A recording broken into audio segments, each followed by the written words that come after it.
கர்த்தரை தெய்வமாக கொண்டோர் இதுவரையில் வெட்கப்பட்டதில்லை. அவரையே ஆதரவாய் கொண்டோர் நடுவழியில் நின்று போனதில்லை. அல்லேலூயா. விசுவாசத்தோடு கூட இந்த பாடலை நாம் பாடுவோம்.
அது என்னவோ தெரியல, இந்த பாட்டு வந்தாலே எனக்கு ரொம்ப சூடு பிடிச்சது.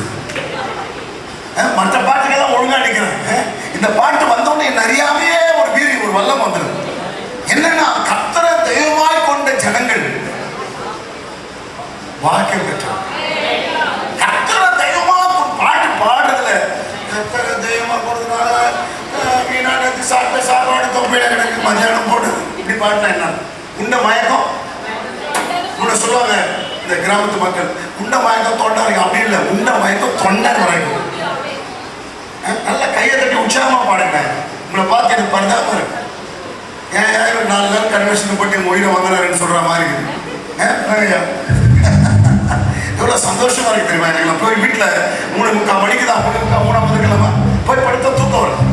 சரி, அவங்க தான் தூங்குவாங்க போது அவங்களும் தூங்கல, நானும் தூங்கல. அந்த அவங்க எழுந்து வெளியே போனா நானும் எழுந்து பின்னாடி வந்துட்டேன். வந்து உட்காந்துட்டோம். அதுல இருந்து அப்படியே என்னன்னு தெரியல, 4 நாள் கன்வென்ஷன் ஆண்டவர் அதிசயமா நடப்பாரு. அவனோட வாரெல்லாம் மழை பெய்ஞ்சிட்டு கிடக்கு, சகதி அனௌன்ஸ்மெண்ட் பண்றான். திங்கக்கிழமை புயல், செவ்வாய்க்கிழமை புயல், புதன்கிழமை, வியாழக்கிழமை கடுமையான அப்படியே டேட் போடுறோம். என்ன போடுறோம்? மிதமான மழை, அதிக மழை, அதிக கனமழை, பிறகு மிக அதிக கனமழை. அப்படியே பார்த்தா கடைசியில் ஞாயிற்றுக்கிழமை தான் அதிக கனமழைக்கு வாய்ப்பு. படுவாய் பசங்க பொய்யை புரட்டிட்டு எப்படி பாருங்க மக்களை பயமுறுத்திட்டு இருக்காங்க. எல்லாத்தையும் ஆண்டவர் தவிடுபடி ஆக்கிட்டாரு பாருங்க. எனக்கு உண்மையிலே சொல்றேன், யோபு சொல்றார், நாம் கிரகிக்க கூடாத பெரிய காரியங்களை அவர் செய்யலாம். நம்முடைய மூளை கோழி மூளை, நம்மளால கிரகிக்க முடியாது. அவன் என்னதான் பெரிய சயின்டிஸ்டா இருக்கட்டும், யாராயிடும் மனுஷன் தானே. ஓவரா திங்க் பண்ண எங்க போயிடும்? நீங்களே ஓவரா திங்க் பண்ணி பாருங்க. ஓவர் மூளை, அதிக படிப்பு, சத்தமாக சொல்லுங்க, அதிக படிப்பு அவனுக்கு கிடைக்க முடியும். அவன் சொல்றான் அந்த மாநிலம் இருக்குது, இந்த மாநிலம் இருக்குது, அந்த மாநிலம் இருக்குது, மெட்ராஸ் பக்கம் வரப்போகுது, ஆந்திரா பக்கம் வரப்போகுது. கண்டிப்பா ஆந்திரா பக்கம் வந்துச்சுன்னா சென்னையில மழை கொட்டப்பட்டிருக்கு. ஆண்டவர் பாருங்க, ஒரே ஒரு நாள் கண்ணு முன்ன ஆண்டவரே, உண்மையா நீங்க என்ன ஊழியத்துக்கு அழைச்சிருந்தா, இந்த கன்வென்ஷன் கூட்டம் நடத்தணும்னு அப்படி சித்தம் இருந்தா, அந்த மாநில உருவாகிற புயல் அப்படியே திரும்பி போயிட்டு அது ஒண்ணு இல்லாம செயல் எடுக்கப்படும். நல்லவர் தெரியுமா? இன்னும் மழை வந்தானே வரவிட்டானு சொல்ல போறீங்களா? இல்ல வேண்டாம் மழைன்னு சொல்றேன். ஏன்னா நம்ம ஜாலியா உட்காந்துட்டு இருக்கோம். பல்லாவரத்து மக்கள் போய் பாருங்க, சென்னை பட்டணத்துல பெரிய பெரிய கோட்டீஸ்வரர்களாம் இன்னைக்கு போட்ல போயிருக்காங்க. நான் சொன்னேன், பல்லாவரம் பக்கம் ஒரு இடம் வாங்கி தருங்க, வீடு. என் ஃப்ரெண்ட் இருக்காரு, சொன்னேன் ஒருத்தர்கிட்ட, பல்லாவரம் ஸ்லம் ஏரியா, இன்டீசென்டான பீப்புள் வசிக்கிற இடம், நாங்க போற இடம் ரொம்ப சிட்டிக்கு போறேன்னு சொல்லி ஒருத்தர் போனார். 4.5 கோடி ரூபாய் பெரிய இடத்தை வாங்கினார், வீடு கட்டினாரு. கடைசி இடத்துல மேல போற பிரெட், ஹெலிகாப்டர்ல போற பிரெட்டை பிடிச்சிருக்காரு. நாங்க பாருங்க சூப்பரா மட்டன் சாப்பிட்டோம், சிக்கன் சாப்பிட்டோம், மீன். நாங்களாம் நம்ம எல்லாம் சேர்ந்து பல்லாவரத்துல கடலாம் திறந்து கிடுங்க, வெளியே போகலாம், எல்லாமே செய்யலாம். சென்னையில போட் இருந்தா தான் வெளியே வர முடியும். முகப்பேரில் ஒரு பெரிய பணக்காரங்க தெரியும், பயங்கரமான திமிரு பிடிச்சிடும். அப்படி சொன்னதான் உங்களுக்கு தெரியும். கர்வமான 3 நாள் வீட்டை விட்டு வெளியே வரலையா? எப்படி இருக்கீங்க? என் கர்வத்தெல்லாம் ஆண்டவர் அடக்கி 3 நாள் உள்ள வச்சிருக்காரு. அவர் சொல்றாரு 3 நாள் என்ன செய்திருக்காரா? என் கர்வத்தெல்லாம் அடக்கி உள்ள வச்சிருக்கிறாரு. ரொம்ப கர்வம் பண்ண ஆண்டவர் அடக்கி வச்சிருக்காரு. ரொம்ப கர்வம், ரொம்ப பெருமைலாம் வரக்கூடாது. கிருபையில தான் என் வண்டி ஓடுது. இறக்கையா சொல்லுங்களேன், அல்லேலூயா சொல்லுங்களேன். நானோ ஒரு புழு. யார் சொல்றா? தாவீது ஒரு பெரிய ராஜா. நம்மளால என்ன சொல்றதுக்கு என்ன இருக்கு? எனக்கு பிரசவமே பண்ண வாய்ப்பு கிடையாது. இப்படி பிரசவம் பண்ணிருக்கிறேன். நானும் ஒரு புழு, ஒண்ணுமே கிடையாது. சில நாள் ஒன்னெல்லாமே பெருமை. தந்தையை வந்த பிறகு எதுக்கு ஓனர் தெரியுமா? அவரு எதுக்கு பீச்சுக்கு, கோல்டன் பீச்சுக்கே ஓனர். அவ்வளோ பெரிய கோடீஸ்வரர். என்ன தாழ் எனக்கு அதான் ரொம்ப பிடிச்சது. என்ன அன்பு. நம்ம ஒண்ணுமே கிடையாது. 100க்கு அதிபதி சொல்ற ஆண்டவரே, நான் 100 பேருக்கு அதிபதி. மறுபடியும் வா என்றால் வருகிறான், போ என்றால் போகிறான். ஒரு வார்த்தை சொல்லு. நம்ம ஒண்ணு கூட அதிபதி இல்லை. 100 பிரசனத்தை கேட்டீங்கன்னா யார் போட முடியாம போயிடுறோம். ஒரு வார்த்தை சொல்லுங்க. சொல்லுங்க, ஒரு வார்த்தை. அல்லேலூயா சொல்ல வேண்டிய சந்தோஷமா. பெரிய பிரசங்கியார், உலக பிரசித்தி பெற்றார், பயங்கர வல்லமையான பேச்சார் கார்த்திக் கமால் இன்னைக்கு ராத்திரி பேச போறார். வந்துட்டார். ஹோட்டலில் தங்கியிருக்கிறார். ஃப்ளைட்ல வந்துட்டார். லேட் ஆனாலும் வந்துட்டாங்க. எனக்கு அன்பான தெய்வ பிள்ளைகளை, நல்ல பிரசங்கிய கர்த்தர் நம்ம சபைக்கு அனுப்புகிறார். ஜனங்களை சீக்கிரமா கொண்டு வரணும். ஜெபம் பண்ணுங்க. அல்லேலூயா சொல்ல மாட்டீங்களா? கர்த்தரை தைரியமாய் கொண்டு இதுவரையில் வெட்கப்பட்டது, அவரையே ஆதரவாய் கொண்டு நடுவழியில் புருஷன் விட்டு போயிட்டானே, பாவை விட்டு போயிட்டானே. இந்த தெருவில் ஒரு இடம் சொல்ல மாட்டேன் எந்த இடம். இந்த தெருவில் பயங்கரமான குடிகார். நான் இங்க வந்தப்போ பார்த்தேன். அந்த அவங்க மனைவி ரோட்ல எடுத்துட்டு போய் ஐயோ அளவோட வாக்கி அந்த அம்மா கண்ணை மட்டும் இப்படி பார்த்துட்டே வந்து அப்படி அடியடி நடிப்பான். ராத்திரி காலையில அந்த மனுஷன் வேலைக்கு போவான். வெளியே மனைவி நின்றுட்டு பார்த்துப்போங்க, பாய் கூட சொல்லாரு, பார்த்துப்போங்க. இருந்தாலும் செத்துட்டாங்க. அதை அழுதுச்சு பாருங்க. 1 நாள் 2 நாள் பல நாள் பார்த்துருக்கேன். ஐயோ கேவலப்படுத்தி அடிப்பான். கட்ட கட்ட காதல கையை வச்சு கண்ணை ஓரமா பார்த்துட்டு அவனை கேவலப்படுத்துவான். அவனோட கூட அது வாழ்ந்து அவன் செத்து போகும்போது நாக்கு போச்சு, பயங்கரம், நீ கத்தி கூச்சல் ஒரு பயங்கரமான ஒரு சூழ்நிலை. கர்த்தர் நமக்கு நல்ல வாழ்க்கையை தந்திருக்கிறேன். விட்டுட்டு போயிட்டியடா சொல்லுது. அது என்ன சொல்லுவாங்கன்னா, இவ்வளவு நாள் நான் பேசுறேன். அதாவது என்ன, நான் அடி உதவானா கூட எனக்கு தண்ணி ஊத்துறானு, தண்ணி அடிச்சாலும் எனக்கு தண்ணி ஊத்துறானு அதை நினைக்குது. குடிகாரனோட வாழ்ந்தாலும் சொல்லுங்களேன். எங்க அப்பா பயங்கரமான குடிகாரன். அவரோடு கூட 10 பிள்ளைகளை பெற்று தாய் வாழ்ந்ததுன்னா பெரிய கிருபை தானே. கடைசியில் ஒரு பூனை குட்டி, எலி குட்டி மாதிரி மாறிட்டேன், முசல் குட்டி மாதிரி மாறிட்டேன்.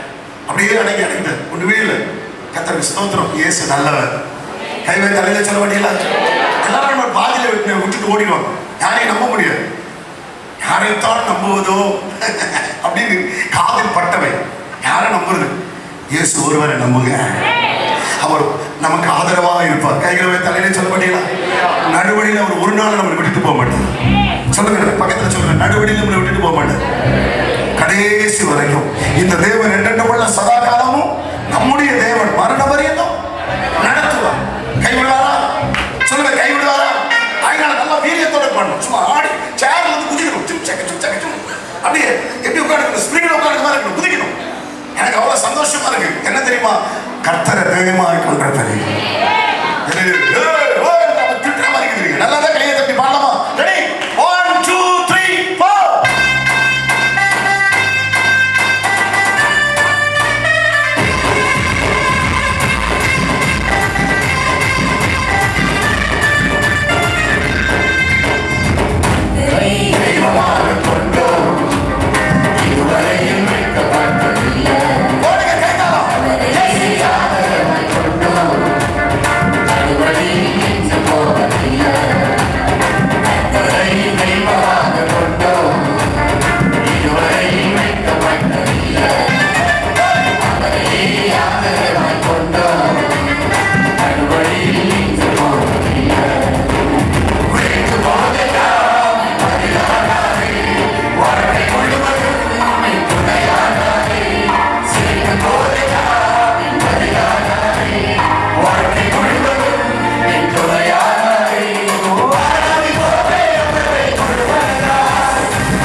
ஸ்ட்ரென்த் இல்லையா? நாட்டுக்கோழிக்கு தான் ஸ்ட்ரென்த் உண்டா? பிராய்லர் ஸ்ட்ரென்த் கிடையாதா? எல்லாம் சத்தமா சிஸ்டர், கொஞ்சம் சத்தமா சொல்லுங்க சிஸ்டர் மைக்கில். இயேசுவே சத்தம் போடுங்க. எந்த அளவுக்கு போட முடியும்? ஜீசஸ் போடுங்க. எந்த பலத்துல இருக்கீங்க பார்க்கலாம். ஜீசஸ் எங்க இருக்காரு? எங்க இருக்கு? இப்ப சகோதரிகள் சத்தமா ஜீசஸ் சத்தம் போடுங்க பார்க்கலாம். ஜீசஸ் ஜீசஸ் ஜீசஸ் நீங்க போடுங்க. Jesus Jesus Jesus Jesus Jesus சத்தமா, இன்னும் சத்தமா மேலே இருக்கிற 3 பேரை போடுங்க பாப்போம். போடுங்க. சத்தமா கூப்பிடுறோம். தாவீது குமாரனே அப்படின்னு எல்லாம் அதட்டுறோம். வீடு காது கிழிஞ்சு போச்சு. சும்மா இல்ல, இன்னும் சத்தமா கூப்பிடுறோம். இயேசுநாதர் இருதயத்தை தொட்டுடுச்சுங்க அந்த சத்தம். உடனே அவனை யார் அதட்டாங்க அவன்கிட்ட சொல்ல போய் கூப்பிட்டு வாப்பா. அவனுக்கு என்ன செய்யணும்? அவன் ஒரே சிம்பிள், ஒரே ஒரு பிரேயர். நம்மள மாதிரி அண்டரே கொஞ்சம் நில்லுங்க, ஒரு பெரிய லிஸ்ட் வச்சிருக்கேன் கொடுக்குறேன். ஒரே ஒரு பாயிண்ட் தான். நான் பார்வை அடையேன். காலையில கேட்டீங்களா? கை வைத்து அலையில சொல்ல மாட்டீங்களா? நல்ல சத்தமா தான் சொல்லுங்களா? அல்லேலூயா. மகிழ்ச்சியோட சொல்லுங்களா? அல்லேலூயா. ரொம்ப சத்தமிட்டு கூப்பிடு, அடக்கி எக்காலத்து போல ஒரு சத்தத்தை உயர்த்தி நல்லா சத்தமா பாடணும். இந்த சத்தம் எருசலேமுடைய கலிப்பு தூரத்திலே கேட்கப்பட்டது. நிகழ்ச்சியில படிச்சு பாரு, நல்லா பைபிள படி. ஆண்டவர் மௌனமா பேசுறத கேட்க மாட்டாரா? கேட்பாரு. மௌனமா பேசிட்டே கிடைச்சா நீ மௌனமா போயிடுவ. கம்பீர சத்தத்தை அறியும் ஜனங்கள் பாக்கியம். அல்லேலூயா. சந்தோஷமா சொல்லுங்க. ஆராதிப்போமே அவரை முழுமனதாய், ஆராதிப்போமே அவரை தலைமுறையாய். குட்டிஸ் எல்லாம் வருங்காலத்துல நல்லா எழும்பி இவங்கெல்லாம் வாலிபர்களா மாறி, இவங்கெல்லாம் பெரியவர்களா மாறி, இவங்க ஆராதிக்கும் போது ஊழியம் எப்படி இருக்கும்? அல்லேலூயா சொல்ல மாட்டீங்களா? சந்தோஷமா சொல்லுங்க. அல்லேலூயா. இங்க வரும்போதெல்லாம் சிலது பிறக்கல, சிலது பிறந்து குட்டிக்கிட்டு யாவது மாதிரி தான் உட்காந்துருக்கு. இன்னைக்கு பாத்தீங்கன்னா கோயில நிக்குது சிலது. அல்லேலூயா சொல்லுங்களேன். இவ்வளோ பிள்ளைங்க, குட்டி பிள்ளைகளா இருக்கு. இப்படி சந்ததியை பார்த்தா, தலைமுறையை பார்த்தா வர்ற தலைமுறை இயேசுவை தான் இருக்கணும்.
சில ஆண்டுகளுக்கு முன்பாக பத்திரிகை செய்தி, டெல்லியில மிக பெரும் பணக்காரர்கள் வசித்துக் கொண்டிருந்த அந்த பகுதியில் எல்லாம் டாப் மில்லியனர்ஸ் அண்ட் பில்லியனர்ஸ் இருக்கிற ஒரு ஏரியா. பெரிய பணக்கார வீட்டில இருந்து ஒரு மனுஷன் காம்பவுண்ட் எட்டி குதிச்சு ரோட்ல ஓடுறான், தெருவில் ஓடுறான். காவலுக்கு இருந்த பணியாளர்கள் எல்லாம், போலீஸ் எல்லாம் போயிட்டு துரத்திட்டாங்க, பிடிச்சிட்டாங்க. தானே இருட்டில் வச்சு பிடிச்சிட்டாங்க. கொண்டு வந்து வெளிச்சத்தில் கொண்டு வந்து பார்க்கிறவங்களுக்கு ரொம்ப அதிர்ச்சி. அன்றைய தேதியில் இந்த டாப் 10 பணக்காரங்க இருப்பாங்க பார்த்தீங்களா, முதல் 10 இடத்தில் இருந்த பணக்காரர்களில் 6வது இடத்தில் இருந்த ஒரு பெரிய பணக்காரன். அந்த வீட்டில இருந்து குதிச்சு தப்பி ஓடுனது வேற யாரும் இல்லை, 6வது இடத்துல இருந்து ஒரு மிகப்பெரிய பணக்காரன். அவன் வீட்டில இருந்து குதிச்சு ஓடுறான். பிடிச்சவங்களுக்கெல்லாம் பயங்கர ஷாக். கேட்குறாங்க, ஏன் sir, what happen to you sir, this is your உங்க ஏரியா, அவ்வளோ பெரிய ஆள் நீங்க, ஏன் நீங்க ஓடுறீங்க அப்படின்னு கேட்கும்போது இந்த மனுஷன் சொல்றான், எனக்கு நிம்மதி இல்லை, எனக்கு நிம்மதி இல்லை. நினைச்சுக்காதீங்க, பணம் இருந்துட்டா, பதவி இருந்துட்டா, ஸ்டேட்டஸ் இருந்துட்டா சந்தோஷமா இருந்தலான்றதெல்லாம் கிடையாது, கிடையாது. ஆண்டவர் மட்டுமே நிரப்பக்கூடிய சில பகுதிகளுடைய வாழ்க்கையில் உண்டு. Money cannot replace, position cannot replace, status cannot replace. ஆண்டவருடைய மகிமை, ஆண்டவருடைய வல்லமை மட்டுமே நிரப்பக்கூடிய பகுதி. மதுரையில் சில வருடங்களுக்கு முன்பாக ஊழியத்தில், ஒரு மிஷனரி ஊழியத்தில் இருந்தோம். குஷ்டரோகிகள் காலனிக்கு ஊழியத்துக்கு போக வேண்டியது அது எங்களுடைய ஊழியத்தில் ஒன்றாக இருந்தது. பால்சாமி என்று சொல்லுகிற ஒரு ஐயா அந்த குஷ்டரோகிகள் காலனியில் இருந்தார். மதுரைக்கு பக்கத்தில் புதுப்பட்டி அப்படின்ற ஒரு இடம் இருக்குது, யானைக்கல் ஓய் புதுப்பட்டி அப்படின்னு சொல்லுவாங்க, யானைக்கல் புதுப்பட்டி அப்படின்னு சொல்லுவாங்க. அந்த பகுதியில் அவங்களுக்கான ஒரு ஹோம் இருக்குது. சுமார் 450 தொழுநோயாளிகள் அந்த இடத்துல இருந்தாங்க. அந்த 450 பேர்ல ஒரு 150 நபர்களை ஆண்டவருக்குள் நடத்தின ஒரு மனுஷன். ஒரு தொழுநோயாளி. அவங்களுக்கு போய் ஊழியம் செய்யும் போது அவங்க பாடுவாங்க, அவங்க ஆராதிப்பாங்க. இந்த 2 கையையும் சேர்த்து தட்டும் போது இந்த ரத்தம், அந்த ஜலம், அந்த சுத்தி இருக்கிற அந்த பேண்டேஜ் துணியில இருந்து அப்படி வெளியே வந்து போகும். அந்த ஐயா ஒரு நாள் மரண படுக்கையில் இருந்தார். அங்க ஒரு செல் இருக்கு, கண்டம் செல் அப்படின்னு சொல்லுவாங்க. அது லெப்பர் காலனியில ரொம்ப முடியாதவங்களை தூக்கி அந்த செல்ல கொண்டு வந்து போட்டுருவாங்க. அப்போ வழக்கமா எங்களுடைய ஜெபத்துக்கு அவர் வரல, பால்சாமி ஐயா வரல. போயிருந்தேன் அவரை பார்க்கறதுக்காக. ஒரு சின்ன ரூம்ல 2 பெட்டு போட்டிருந்தாங்க.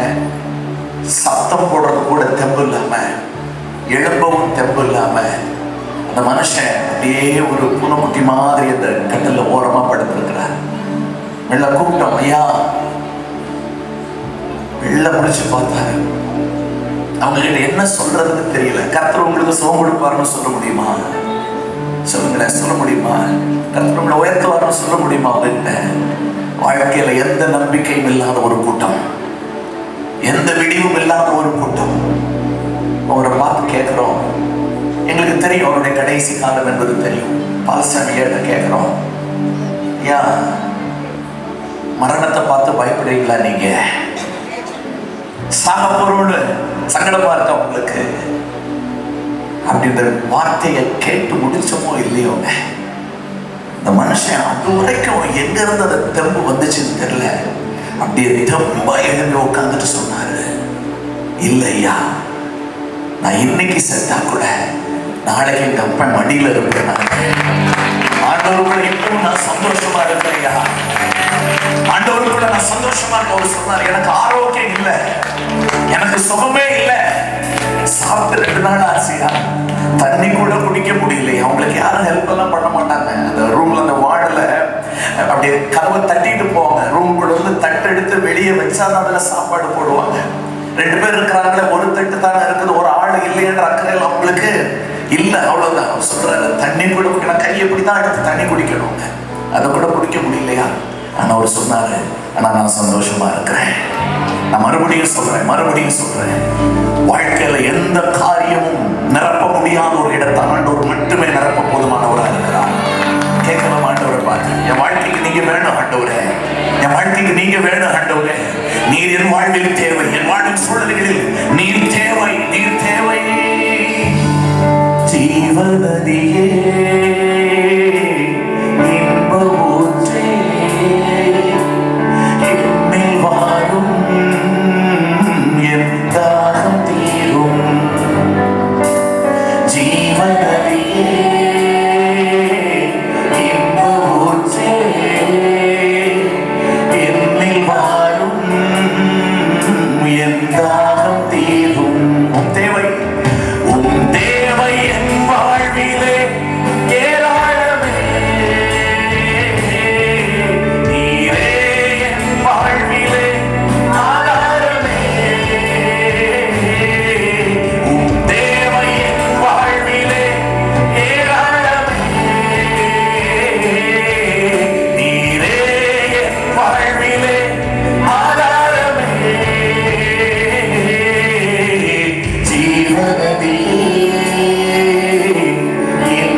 கை வெறுமையா அனுப்பாது.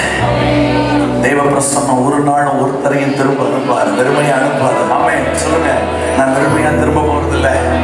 அந்த வாய் திறந்து சொல்லுங்க, நான் வெறுமையா திரும்ப போறதில்ல. என்னை நடத்துகிற ஒருவர் உண்டு. ஆமென். என்னை பாதுகாக்கிற ஒருவர் உண்டு. ஆமென். அவருடைய இரத்தத்தால் எனக்கு ஜெயம் உண்டு. சொல்லுங்க சொல்லுங்க, பாதையில் எல்லாம் ஜெயம் உண்டு. இந்த வசனம் அதுதான் சொல்லுகிறது. கிறிஸ்துவுக்குள் எப்பொழுதும் நம்மை வெற்றி சிறக்க பண்ணுகிறவர், நம்மை அன்பு கூறுகிறவராலே நாம் முற்றும் ஜெயம் கொள்ளுகிறவர்கள். ஆமென். இயேசுவின் நாமத்தினால ஜெயம் கொடுக்கிற தேவனுக்கு சொல்லுங்க, ஸ்தோத்திரம் ஸ்தோத்திரம் ஸ்தோத்திரம். சொல்லுங்க, இரத்தத்தால் ஜெயம், தடுப்புகளால் சுகம், வார்த்தையினால பலன். ஆமென். ஒரு பாடலை பாடி நம் ஆண்டவரை உயர்த்த போகிறோம். நல்ல விசுவாச அறிக்கையிட்டு ஆண்டவர் நமக்கு வைத்திருக்கிற நன்மைகளை சுதந்திரிக்க போகிறோம். ஆமென். கிருபையினாலே மீட்கப்பட்டேன், அன்பினாலே அணைக்கப்பட்டேன், தேவ ஆவியால் நிரப்பப்பட்டேன், கிறிஸ்துவுக்குள் புது சிருஷ்டியானேன். ஆமென். எத்தனை பேருக்கு தெரியும் இந்த பாடல்? தெரியாதா? ஓகே, ஒரு சிலருக்கு தெரியும் நினைக்கிறேன். எனக்கு தெரிஞ்சவங்க சேர்ந்து பாடுங்க. தெரியாதவங்க வார்த்தைகளை கவனிங்க. Is it possible? உங்களுக்கு நான் வாட்ஸ்அப் அனுப்பியிருக்கிறேன். Yes, thank you thank you. சிலுவையினால் நான் வாழ்வடைந்தேன், கிறிஸ்துவுடன் நான் இணைக்கப்பட்டேன்.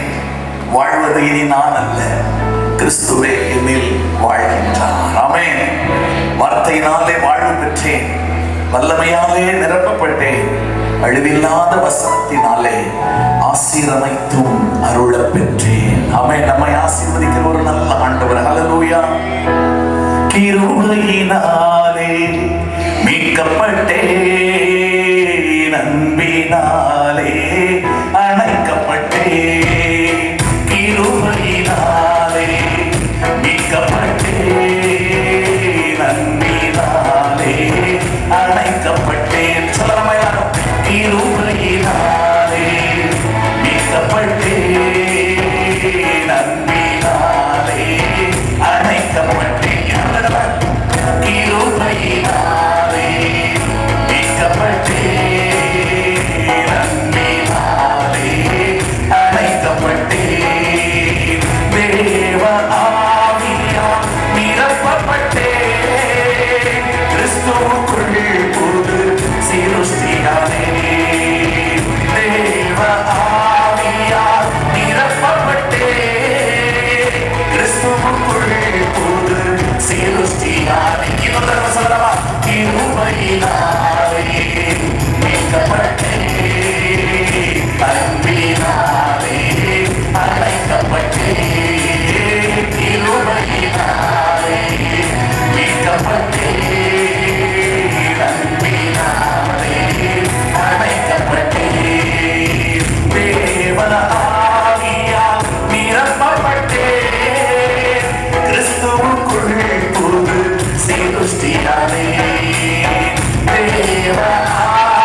சகதிகள் அப்படி இருக்கிறது. ஆனால் ஆண்டவர் நமக்கு நல்ல வாய்ப்பு, நல்ல சபையில் ஆராதிக்க கர்த்தர் கிருபை தந்திருக்கிறார். பெரிய அற்புதங்க மழையை நிறுத்தி வச்சிருக்கிறார். அதையில சொல்ல மாட்டீங்களா? கடந்த வாரமெல்லாம் ஒரே வேதனை, கண்ணீர். ஆனா எனக்கு ஒரு பெரிய நம்பிக்கை இருந்தது. ஒரு நாள் நம்ம வெட்கப்பட்டு போவதில்லை. அவன் சொல்ல மாட்டீங்களா? சந்தோஷமா சொல்ல மாட்டீங்களா? இல்லையா? சோதரம் இந்த 4 நாள் கூட்டங்களிலும் ஆண்டவர் கர்த்தருடைய தாசர்களை வல்லமையாய் பயன்படுத்தினார். கர்த்தருடைய தாசர்களுக்காக நான் நன்றி உள்ளவனாக இருக்கிற கைகளை தட்டி அவர்களுக்காக கர்த்தரை சோதரம் பண்ணுவோம். நல்லவர். சில மாதங்களில் எனக்கு ரொம்ப சந்தோஷம்.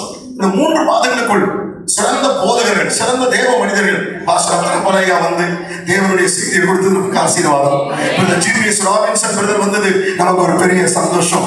இந்த 4 நாட்கள் பாஸ்டர் ஆபிரகாம் நல்ல ஒரு வல்லமையான தேவ மனிதர். பாஸ்டர் ஜேக்கப் கோஷி அருமையான ஒரு செய்தியை கொடுத்தார். நேற்று தினத்திலே டாக்டர் பிடி செல்வராஜ் ஐயா நல்லா பேசுறாங்க. காலையில ஸ்டீவன் பிரதர் நல்லா பேசுறாங்க. கைவை தலையில சொல்ல மாட்டீங்களா? சந்தோஷம். தேவனுடைய வார்த்தையால் சபையை கர்த்தர் நிறைத்திருக்கிறார்.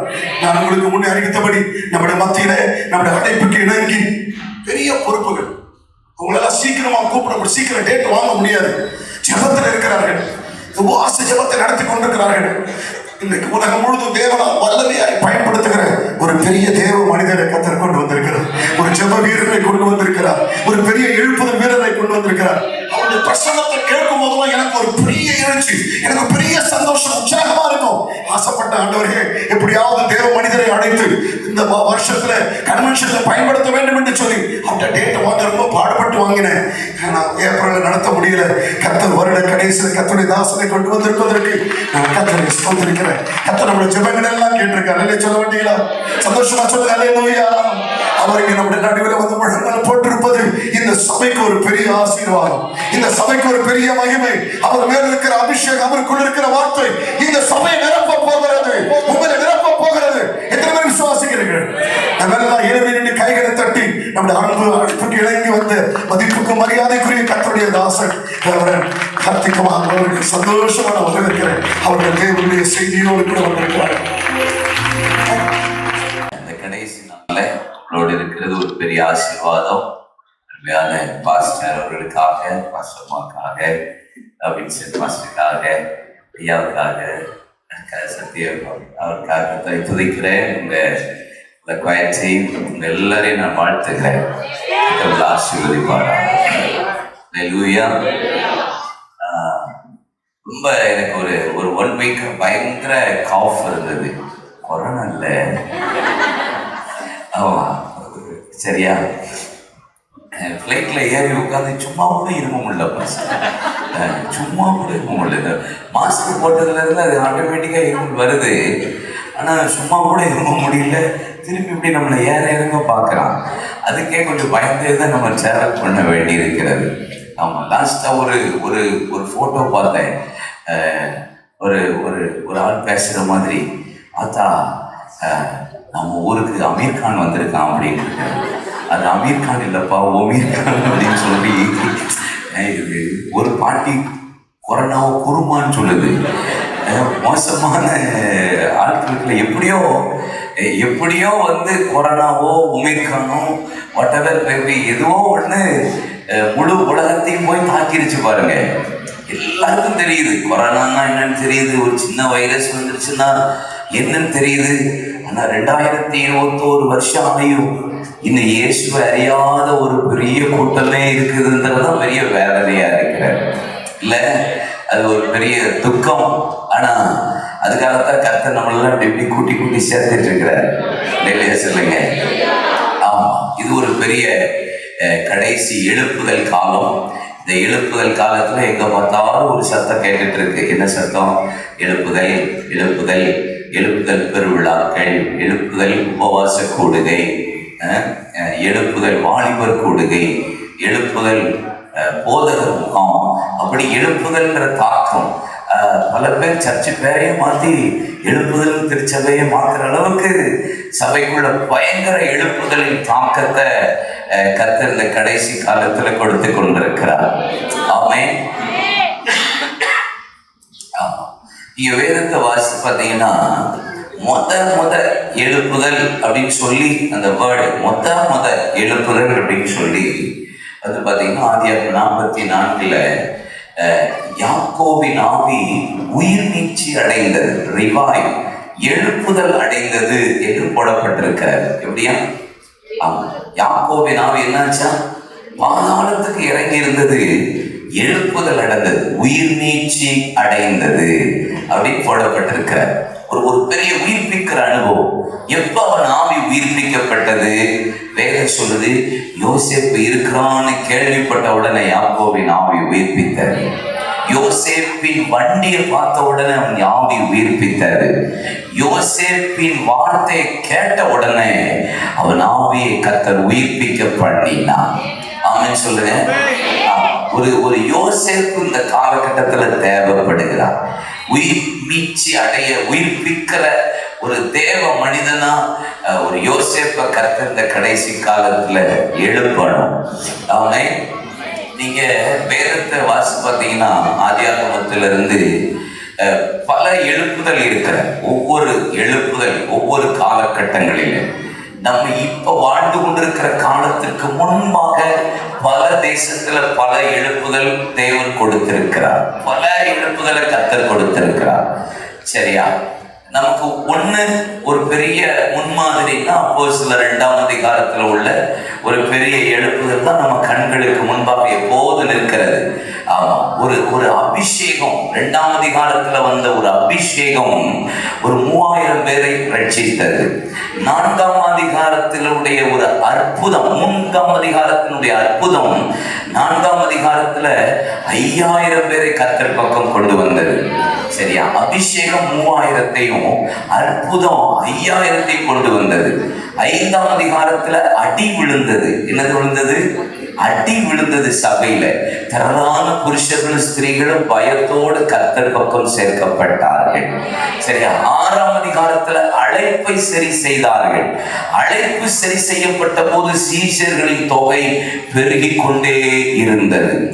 7ஆம் அதிகாரத்துல ஒரே ஒரு தேவானுடைய அன்பு, தேவன் மீது அவன் வைத்த ஒரு அன்பு, விளையேற பெற்ற அந்த அன்பு சுவிசேஷத்தை அறிவிக்க அரண்மனைக்கும் அந்த அறிவிப்பு புறப்பட்டு போனது. 8ஆம் அதிகாரத்துல அந்த அறிவிப்பு சபை சிதறந்து சுவிசேஷத்தை பிரசங்கித்தார்கள். 9ஆம் அதிகாரத்துல ஒரே மனிதனுடைய அர்ப்பணிப்பு, ஒரு அர்ப்பணிப்பு சபை பக்தி விருத்தியிலையும் அது தினந்தோறும் வளர்ந்து ஆறுதலிலும் பெருகிற்று. 10ஆம் அதிகாரத்துல அதரிசனமான ஒரு தரிசனத்தை பேதுரு பார்த்தபோது அந்த எழுப்புதல உங்களுக்கு எனக்கு கர்த்தர் கொடுக்கும்படியாக செய்து விட்டார்.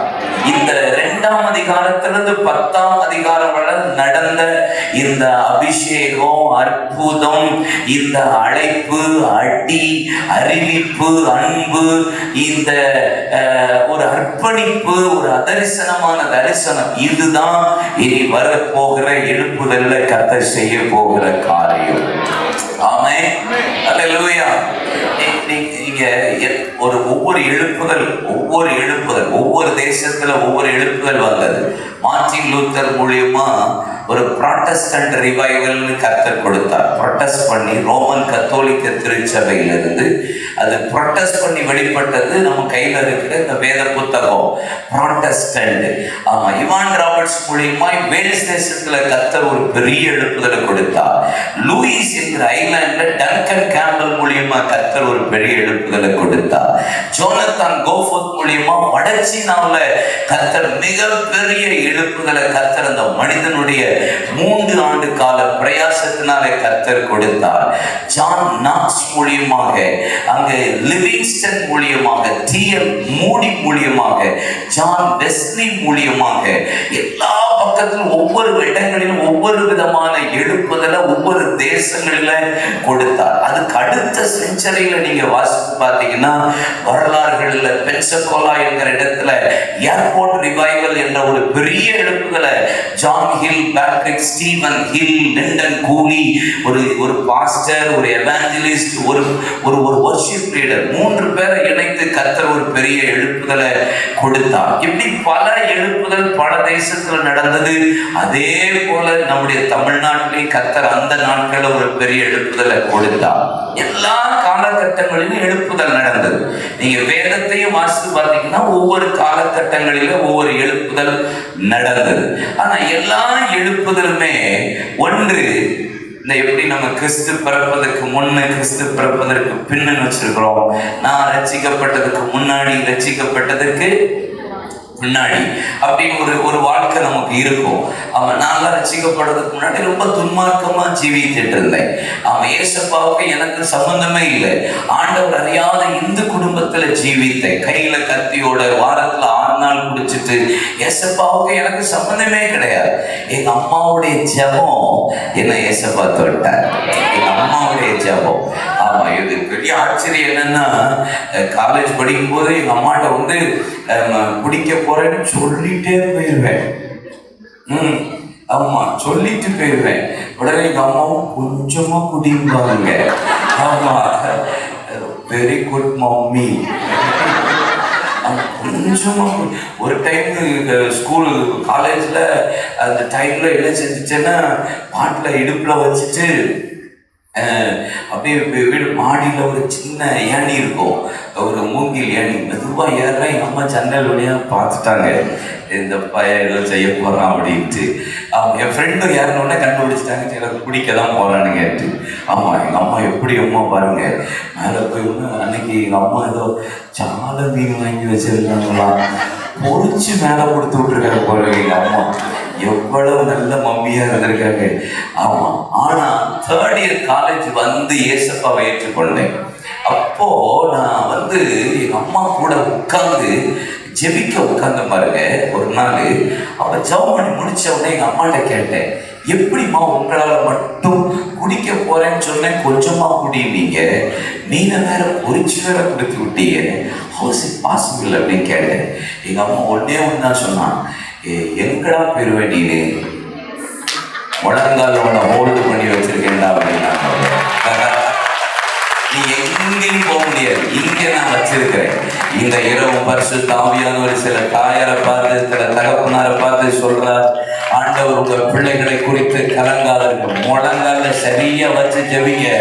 இந்த வருஷம் முடிகிறதற்கு முன்பாக இழந்ததை எல்லாம் கர்த்தர் திருப்பி கொடுப்பார். whatever you lost in your life, கர்த்தர் எல்லாவற்றையும் திருப்பி கொடுக்கிற காலமாய் வரும். எப்படி தலை தெறிக்க உங்க பிள்ளை ஓடிட்டு அங்கே இங்கு தாறுமாறா அவன் வாழ்ந்து கொண்டிருந்தாலும் சரி, கர்த்தர் இந்த 2022க்குள்ள நீங்க காலை எடுத்து வச்சு உள்ள போறதுக்கு முன்னாடியே உங்க பிள்ளைய கர்த்தர் தொடுவாராக. எத்தனை பேர் விசுவாசிக்கிறீங்க? அப்போ நானும் ஒரு துன்மார்க்கமான ஒரு வாழ்க்கை வாழ்ந்திருக்கிறேன். அப்போ இந்த எழுப்புதல் அப்படின்னு சொன்னா, எழுப்புதலுக்கு முன்னாடியே நம்ம பார்க்கணும், எழுப்புதலுக்கு பின்னாடியே நம்ம பார்க்கணும். எழுப்புதலுக்கு முன்னாடி நீங்க வேதத்தை நீங்க வாசித்து பார்த்தீங்கன்னா, எசேக்கியேல் 14ஆம் அதிகாரத்தினுடைய 12ஆம் வசனம், இது என் மெசேஜ் இல்ல, ஒரு இன்ட்ரோ, எழுப்புதல் ரிவைவல் இன்ட்ரோ. உங்களுக்கு கண்ணை திறந்து ஒரு 5-10 நிமிஷம் ஜெபம் பண்ணி அதுக்கப்புறம் செய்தி. ஆமென். ஆமா, கடைசி நாள்ல ஆமா ஆமா எத்தனை மணிக்கு முடிப்பீங்க பாஸ்டியா? சும்மாவே செய்வோம், இதுல இப்படின்னா வச்சில செய்வோம். ஆமென் சொல்லுங்க. ஆமா ஆமென். அல்லேலூயா. உங்க ஐயா சொல்லு, எனக்கு அவரை பார்க்க ரொம்ப பிடிக்குது, இந்த மாதிரி சொல்றாங்க. ஆமென் சொல்லுங்க.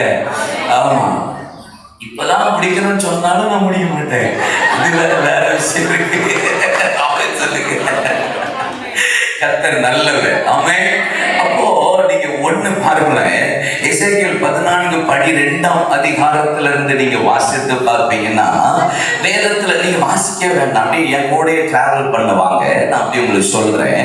ஒரு தேசம், கர்த்தருடைய வார்த்தை எனக்கு உண்டாக்கி அவர் சொல்றார், ஒரு தேசம் என்னை எனக்கு விரோதமாக துரோகம் பண்ணிக்கொண்டே இருந்து எனக்கு விரோதமா பாவம் செய்து கொண்டே இருந்தால், நான் அப்பம் என்னும் ஆதரவு கோலை நான் முறித்து அந்த தேசத்துல நான் பஞ்சத்தை அனுப்பும் போது, அந்த தேசத்துல நோவாவோ யோபுவோ தானியேலோ என்ற 3 பேர் அவர்கள் இருப்பார்களானால், அவர்கள் தங்கள் தங்கள் நீதிகளினால் ரட்சிக்கப்படுவார்களே அன்றி அவருடைய பிள்ளைகள் ரட்சிக்கப்பட போகிறது இல்லை.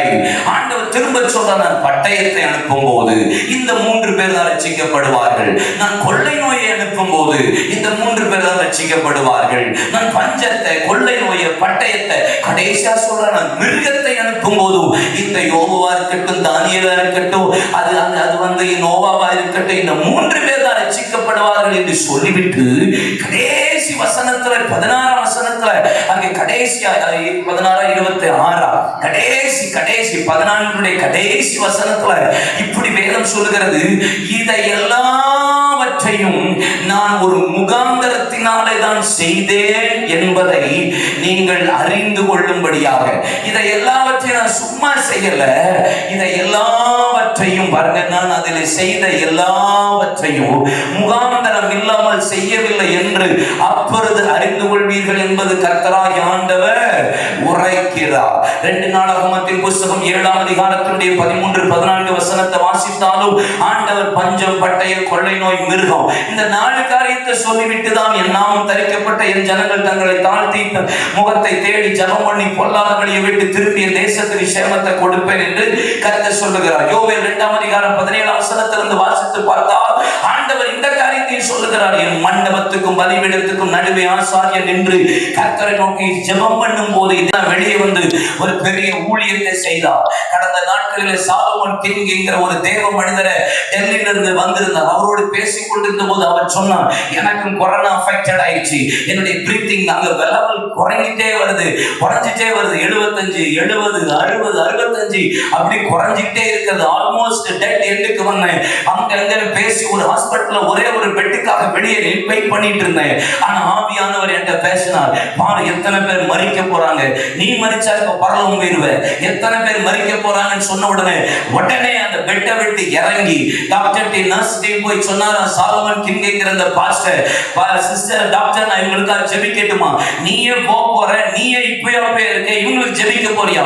உடனே அவங்களை தூக்கி முதுகுல தடவி விட்டு நெஞ்சில கைய வச்சு தலையில கைய வச்சு ஜெபிச்சு ஏறக்குறைய 60 70 பேரை கர்த்தருக்குள்ள நடக்கு மரித்தவர்களை உயிரோடு எழும்ப பண்ணினது போல எல்லாரும் ஜீவன் பெற்றார்கள். இவர் செஞ்ச காரியம் என்ன தெரியுமா? யார் வீட்டிலாம் கர்த்தர் அற்புதம் செஞ்சாரோ அந்த வீட்டுல இருக்கிற எல்லா வீட்டுல இருக்கிற முன்னாடி இருக்கிற வெரண்டாவையும் வாசலையும் கேட்டு இப்ப 40 சபையை ஒரே நேரத்துல உருவாக்கி விட்டாங்கன்னா காரணம் ஒரு பஞ்சம், கொள்ளை நோய், பட்டயம், மிருகம் வருமானால்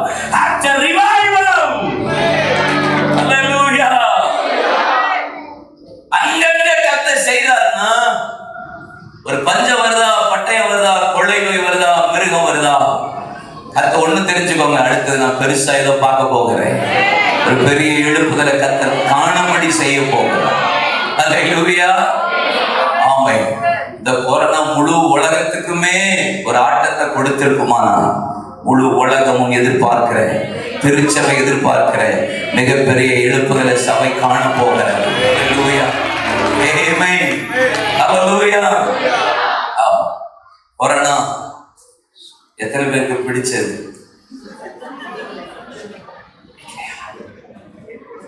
எனக்குலாம் ரொம்ப பிடிச்சது. சீரியஸா ஃபிக்ஸ் பண்ணாம ஆண்டவர் தூக்கிட்டாரு, அது வேற வழி இல்லை. எனக்கும் தேகத்தை விட்டு பெரிய ஆசை தான், யாரும் இல்லைங்க. உங்க கூட சேர்ந்து மாறடிக்க முடியல. சர்ச்சில் சொன்னேன், ஏன்னா இருக்கிறதுலே மோசமான தொழில் சர்ச்சு தொழில் தான். அதுவும் மோசமான தொழில் பாஸ்டர் தொழில் தான். இருக்கிறதுலே தி பெஸ்ட் தொழிலும் பாஸ்டர் தொழில் தான். ஞாயிற்றுக்கிழமை நானும் என் சர்ச்சில், நம்ம ஊர்ல சர்ச்சு தான், நல்ல பிரசங்கம் பண்ணி பயங்கரமா ஜெபம் பண்ணியிருப்பேன். முடிச்ச உடனே சொல்ற ஒரே அனௌன்ஸ்மெண்ட் என்ன சொல்றேன்னா, ஆமா புதிதாக வந்தவர்கள் மாத்திரை என்ன வந்து பார்த்துட்டு போங்க, மற்றவங்க சமாதானத்தோட போவேன்னு சொல்லிட்டு முழங்கால் போட்டு கண்ணை முடிச்சுதான் பார்ப்பேன்.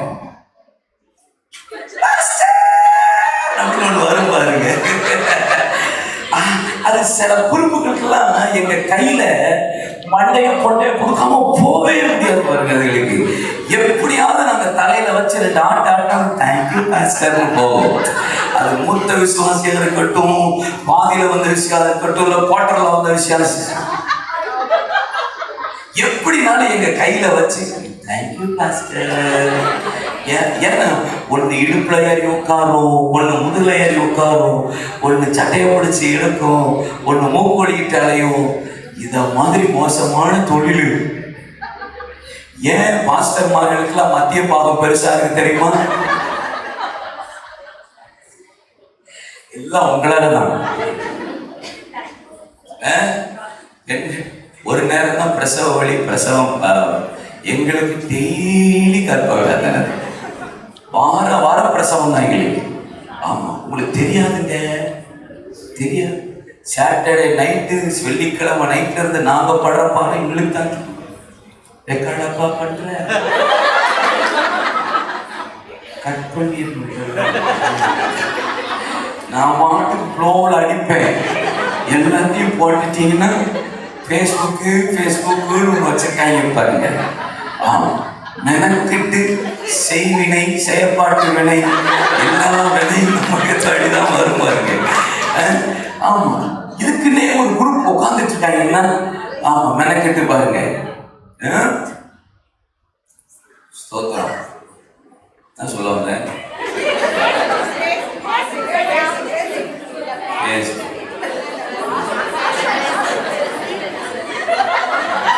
நீங்க என் பாயிண்டோட இருந்து டிராவல் பண்ணணும். நான் அப்பப்போ மறந்துடுவேன்.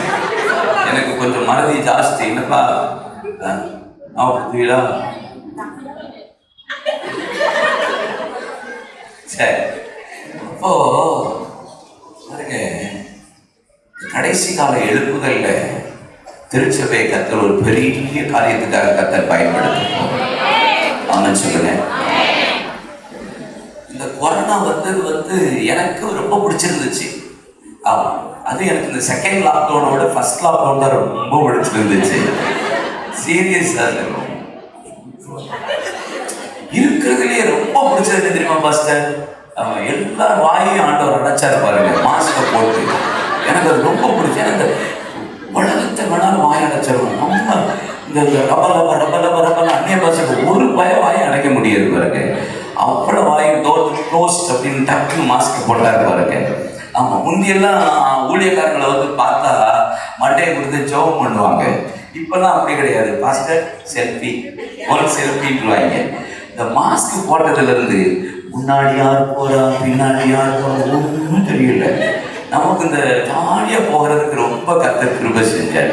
பல பேர் கைக்கும் பல பேர் கண்களுக்கும் அப்படியாக கர்த்தர் என்னை தப்புவித்தார். உண்மையிலே சொல்றேன். ஆமா, அதுலயே பெரிய பியூட்டி என்ன தெரியுமா? அந்த ஆண்கள் இருக்காங்க பார்த்தீங்களா? ஆண்கள் எங்களை தான் சொல்றேன். எப்பயுமே ஆண்கள் எவ்வளவுதான் ஃப்ரீயா இருந்தாலும் பிஸியா இருக்கிற மாதிரியே நாங்க காட்டுவோம். ஏன்னா இது ஆம்பளையோட நேச்சர். எவ்வளவுதான் ஃப்ரீயா, நான் பிசினஸ் பண்றேன், தூத்துக்குள்ள ஒரு ஃபேக்டரி வச்சிருக்கேன். எவ்வளவுதான் பிஸியா இருந்தாலும் நம்மளால ஃப்ரீ பண்ணிக்க முடியும், சும்மா சீட் போட முடியாது. ஆனாலும் நாங்க அப்படியே ஜாலியா இந்த போன்ல பேசுறது, இன்னொரு போன்ல இப்பதான் ஒரு ஆள் 2-3 போன் வச்சுருக்காங்க. இப்படி ஒரு போனு இப்படி ஒரு போனு, அப்படியே பிஸியாவே இருக்கிற மாதிரி காட்டுவோம். என்னதான் ஆம்பளைங்களுக்கு நீங்க வீட்டுல நல்ல டீ போட்டு கொடுங்க, டீ கடையில போய் ஒரு டீயை போட்டாதான் எங்களுக்கு மனசே ஆகும். அது என்ன ஒரு நேரம். ஏன்னா ஆண்களுக்கு கொஞ்சம் ஸ்பேஸ் அதிகமா தேவைப்படும். பெண்களுக்கு ஒரு சின்ன இடம் கொடுத்தாலே அவங்க பாட்டுக்கு இருந்துவாங்க. ஏவாளுக்கு ஒரு சின்ன இடம் ஏதேன் தோட்டத்துல மரத்து பக்கத்துல உட்காந்து பாட்டியை சோழி முடிச்சிருச்சு பேய். சின்ன இடத்த கொடுத்துட்டு அந்த அக்கா முடிச்சிடும் நம்மள. ஆனா நம்ம ஆட்களுக்கு பெரிய ஸ்பேஸ் கொடுத்தாலும் அப்படியே போயிடுச்சு வந்துட்டு அப்படியே பிஸியா இருக்கிற மாதிரியே காட்டுவோம். ஆனா அந்த ஃபர்ஸ்ட் லாக்டவுன்ல பாருங்க, எல்லா பிஸியா ஆம்பளையும் கதவை பூட்டி வீட்டுல உட்கார வச்சாரா இல்லையா? இல்ல அதுலயும் விளக்கமாறு பாத்திரத்துல வளர்க்க வச்சாரா இல்லையா? எவ்வளவு ஆசையா அமைன்னு ஒரு ஆத்மா கத்துது பாருங்க. எவ்வளவு நாள் உள்ள வச்சிருக்கோன்னு தெரியல. எல்லாத்தையும் ஃபர்ஸ்ட் லாக்டவுன்ல அடிச்சு விட்டுருச்சுன்னு நினைக்கிறேன். ஆமே, அவ்வளவு ஆசையா இருந்துச்சு. அதுலயும் பெரிய பியூட்டி என்ன தெரியுமா? நம்ம வாலிப பிள்ளைகள்லாம் கழுத யூடியூப்பை பார்த்துட்டு புது டிஷ்ஷா கொண்டு வச்சாருங்க பாருங்க. எங்களெல்லாம் பார்த்தா எக்ஸ்பெரிமெண்ட் பீஸ் மாதிரியே இருந்துச்சு.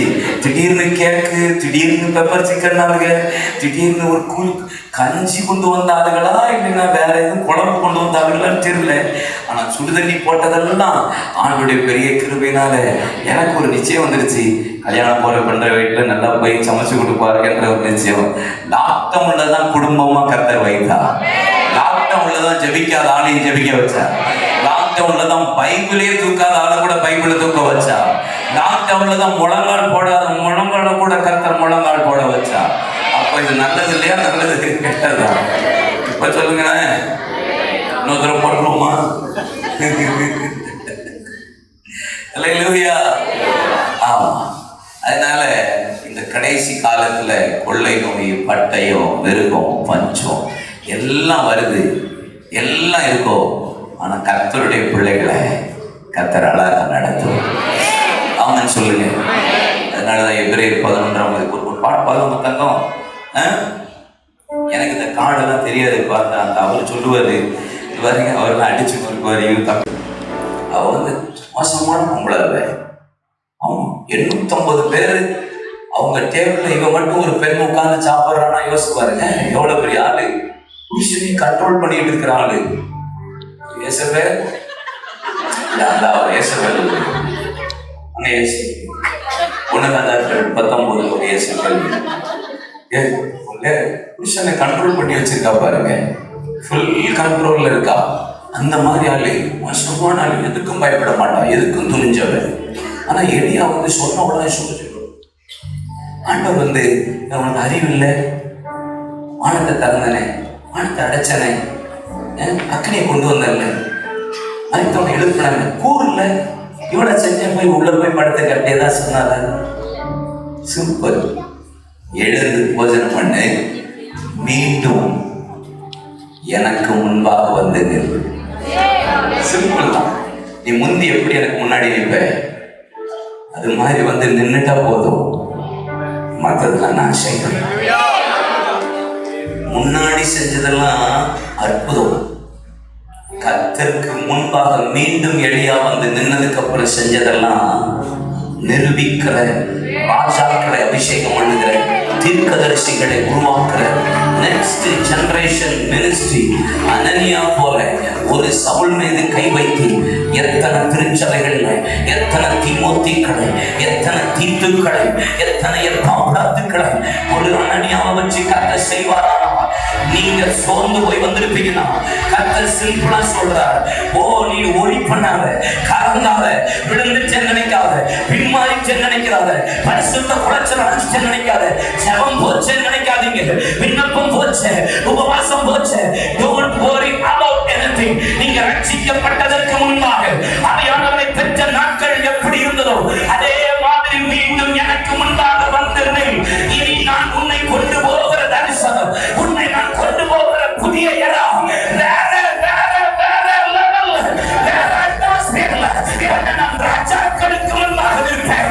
உன்னைக்கு முன்பாக தீர்க்கதரிசிகளை அபிஷேகம் பண்ண அடுத்த தலைமுறைகளை உனக்காக எழுப்ப கர்த்தர் இந்த ராத்திரி வேளை சோர்ந்து போய் வந்திருக்கிறார், பலவீனப்பட்டு வந்திருக்கிறார்.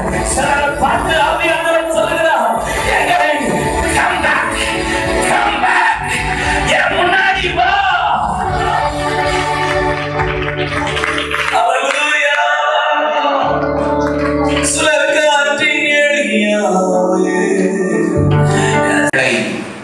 முறித்து உங்களை நிமிர்ந்து நடக்க பண்ணின உங்கள் தேவனாகிய கர்த்தர்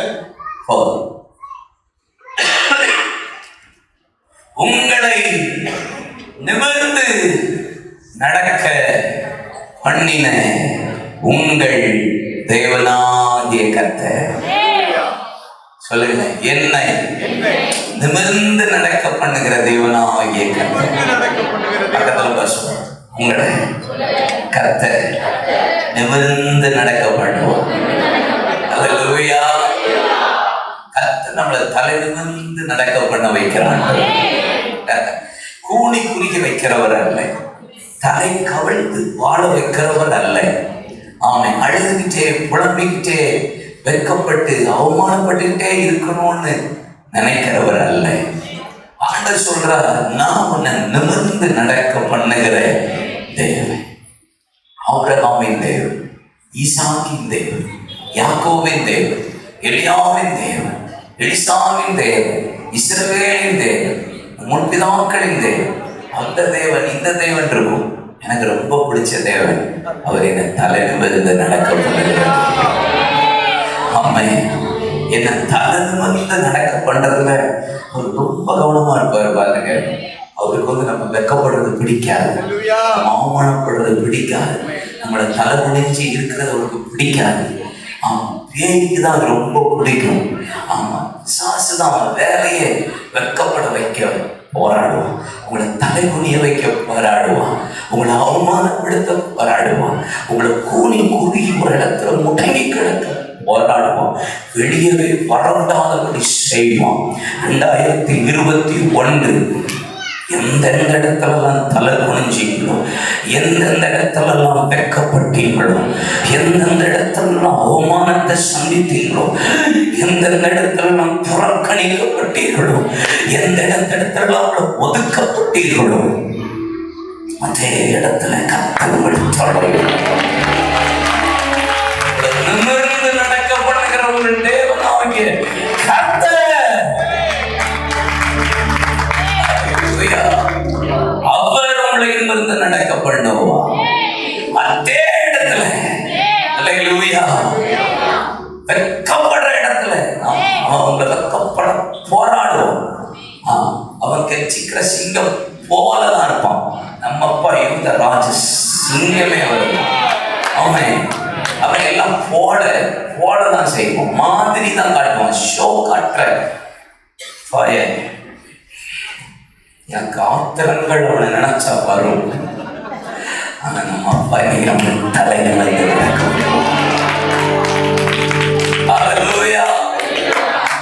சொல்லுகிறது. லூக்கா 13ஆம் அதிகாரத்தில் 10ஆம் வசனத்திலிருந்து ஒரு பெண் 18 வருஷமாய் எவ்வளவேனும் நிமிர முடியாத கூடிய கொஞ்சம் கூட நிமிரவே முடியல.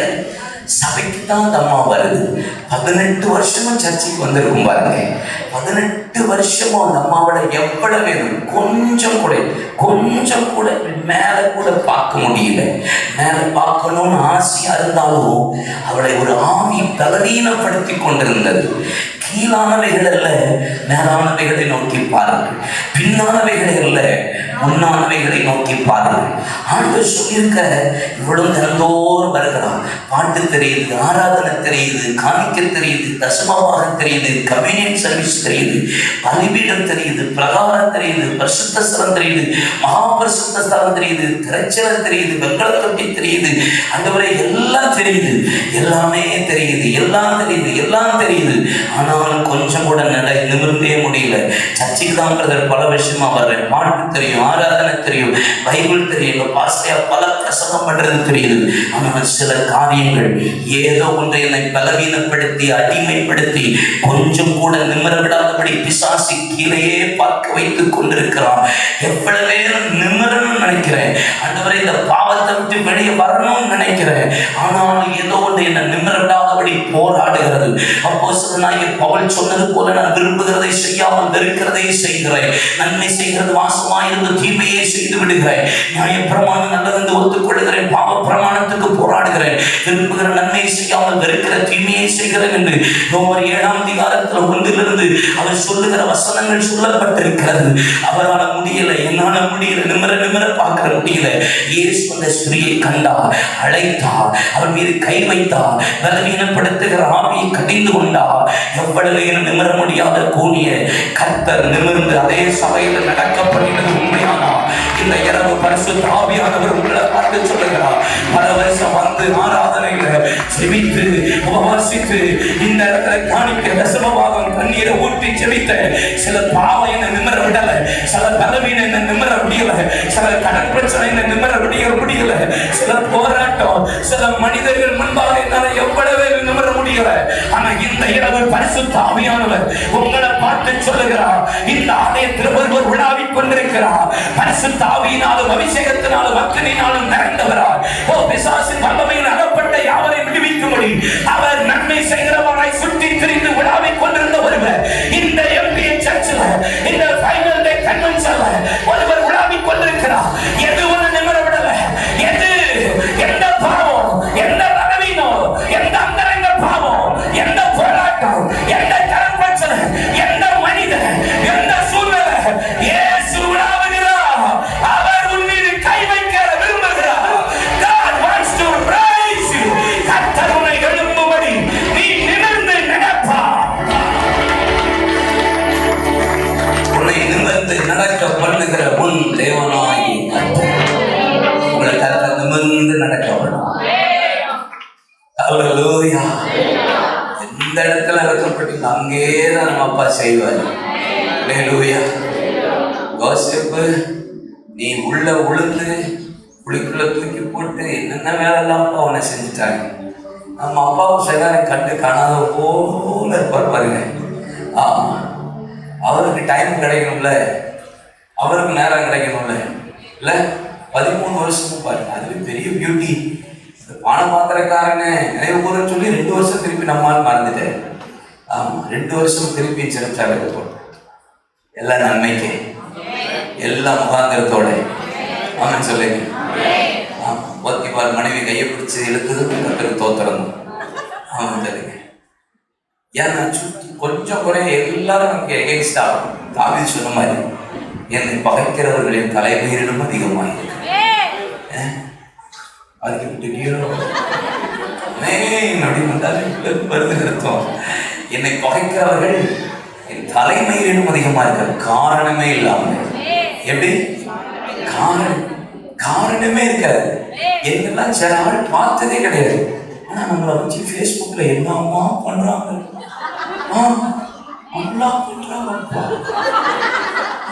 எங்கன்னு பார்த்ததே கிடையாது. மெய்யாலுமே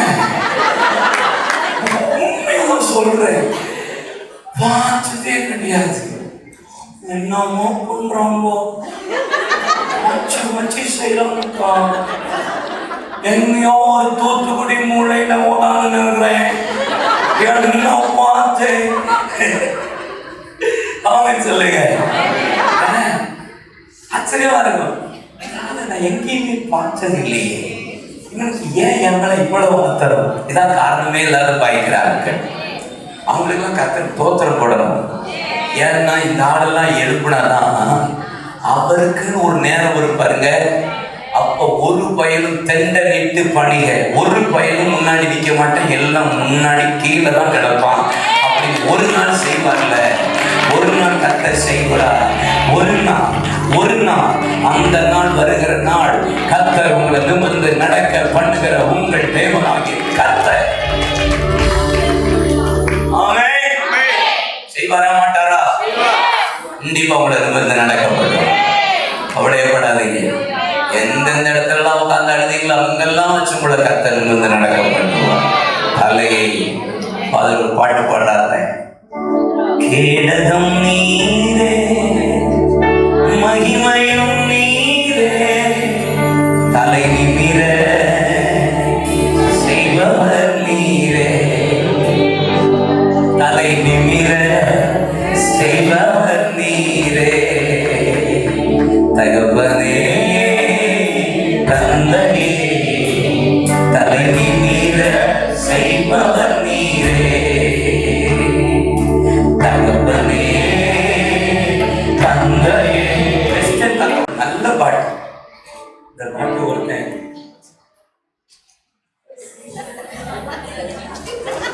நல்ல பாட்டு மாறி கொண்டு போயிட்டான்.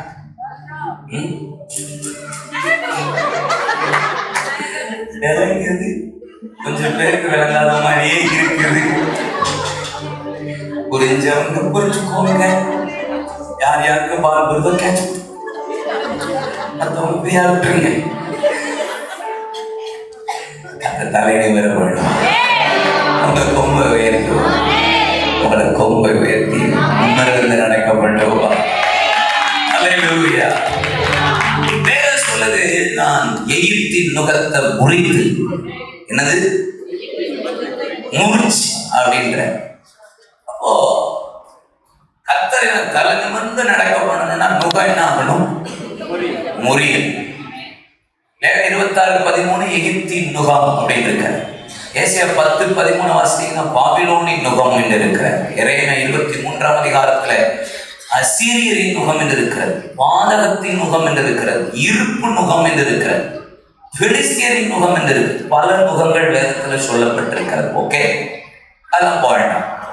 ஒவ்வொரு நுகம் இப்ப பாத்தீங்கன்னா ஏசப்பா சிம்பிளா ஒன்று சொல்றாரு. மத்திய 11, 28, 29 வருத்தப்பட்டு பாரம் சுமக்கிற நீங்கள் எல்லாரும் என்னிடத்துல வாருங்கள், நான் உங்களுக்கு இளைப்பாறுதலை தருகிறேன். என்னுடைய நுகம் லெகுவாயும். அதான் சொல்றாரு ரோமன் கத்தோலிக்க பைபிள் நல்லா இருக்கும். என்னுடைய சுமை லெகுவாயும். என்னிடத்தில் நான் சாந்தம் மனதான், என் நுகம் மெதுவாயும் சுமை லெகுவாயும் இருக்கிறது. ஏசப்பா கொடுக்கிற ஒரு நுகம் இருக்கிறது. ஏசப்பா ஒரு சுமை கொடுப்பாரு, ஒரு நுகம் கொடுப்பாரு. அது எல்லாமே நன்மைக்கு. எது ஏசப்பா கொடுக்கிற நுகம் சுமையெல்லாம் ஏசப்பா நன்மைக்கு தான் செய்வார். நம்ம வாஸ்தவங்களை இசைக்கல் 14 இதை எல்லாவற்றையும் நான் முகாந்திரம் இல்லாமல் செய்யவில்லை என்பதை நீங்கள் அன்றைக்கு அறிந்து கொள்வீர்கள் என்று கர்த்தர் சொல்லுகிறார். அப்ப நான் உங்களை சிறையிருப்புக்குள்ள வச்சதுக்கு ஒரு முகாந்திரம் இருக்கு, பாபிலோன்ல ஒப்பு கொடுத்ததுக்கு ஒரு முகாந்திரம் இருக்கு, பெலிஸ்தர் கையில ஒப்பு கொடுத்ததுக்கு ஒரு முகாந்திரம் இருக்கு. ஆமா, ஏன்னா இந்த பயலுக்கு சும்மாவே இருக்க மாட்டாங்க பாருங்க. ஆமா, வந்து எஸ் ஆனா சொல்றேன், ஒரு நாள் தமிழ்நாட்டுக்கு என்னெல்லாம் கடவுளா மாத்திட்டாரு. அப்ப விஷயம் டெய்லி போட்டுருவேன் எவ்வளவு பேர். சீரியஸா சொல்றேன், நான் உண்மையா சொல்றேன். எனக்கெல்லாம் கடவுள் போஸ்டிங் தமிழ்நாட்டுக்கு கொடுத்தாருன்னு வச்சுக்கோங்க, செலக்ட் பண்ணி தூக்குடா அப்படின்னு தேவதூதர்கள் எல்லாத்தையும் தூக்கு, வேலையை எல்லாத்தையும் போட்டு தள்ளுதான். அதுக்கப்புறம் பெரிய உட்காந்து வேலை பார்க்குறேன். அதனாலதான் நான் கடவுளை இல்லை போட்டாதிகளை இல்லை பயமா இருக்கு. கார்த்திகை மாதிரி இருக்கா, நீ கடவுள் என்று சொல்லிவிட்டா நாளைக்கே ரெட்டையில போட்டுருவாங்க. அச்சா அவனே பாருங்களேன், ஒரு பாருங்க எனக்கு அப்படி இருக்கா, சூப்பரான மனுஷன் நம்ம அப்பா.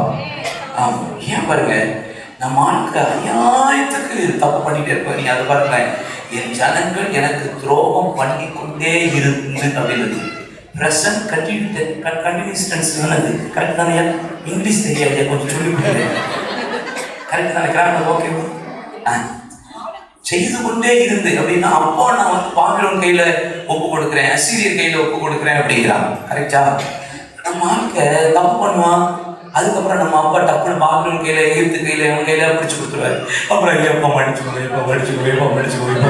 ரைட்பா அப்படின்னு கலந்து கொடுப்பார். திருப்பி பாயா அப்படின்னு போயிடுவோம். இதே வேலையா இருந்துச்சு பாருங்க நம்ம பிள்ளைகளுக்கு. அதனாலதான் ஆண்டவர் சில நேரம் முகத்தை கொடுக்குறாரு. அது எதுக்குன்னா, என்னை சரி பண்ண, என்னை சீர்படுத்த, என்னை ஸ்திரப்படுத்த, என்னை நிலைநிறுத்த, என்னை பரிசுத்தப்படுத்த, என்னை பக்குவமா மாற்ற, என்னை மனந்திருப்ப பண்ண. ஆண்டவர் சில முகத்துக்கு தேவன் என்னை உட்படுத்துவார். சில நேரம் நம்மளே வாலண்டியரா நுகத்தை ஏற்றுக்கொள்வோம். உபத்திரவத்தை நுகத்தை எப்படி யாக்கோபு 1ஆம் அதிகாரத்தில் சொல்லியிருக்கிறார், இச்சையானது கர்ப்பம் தரித்து பாவத்தை பிறப்பிக்கிறது, பாவம் பூர்ணமாகும் போது மரணத்தை பிரிந்து போகிறோம். இச்சைப்படியே பிரிந்து போகிறோம், எல்லா காரியங்களையும் தலையிட்டுக் கொள்கிறோம். அப்ப இச்சை ஒரு காரியம், இப்போ ஆசைப்பட்டு சாப்பிட்டுறோம், கொள்ளையா சாப்பிட்டுறோம். இப்ப நம்ம வீட்டுல ரெண்டு சமைக்கிறதும் கிடையாதுன்னு நினைக்கிறேன். எல்லா வீட்டு வாசல் முன்னாடியும் ஒண்ணு சோப்பு சட்டைக்கார நிற்கா, இல்லைன்னா ஆரஞ்சு சட்டைக்கார நிற்கிறான். யாருக்கு சட்டை இருக்கா? அவ்வளவுதான்,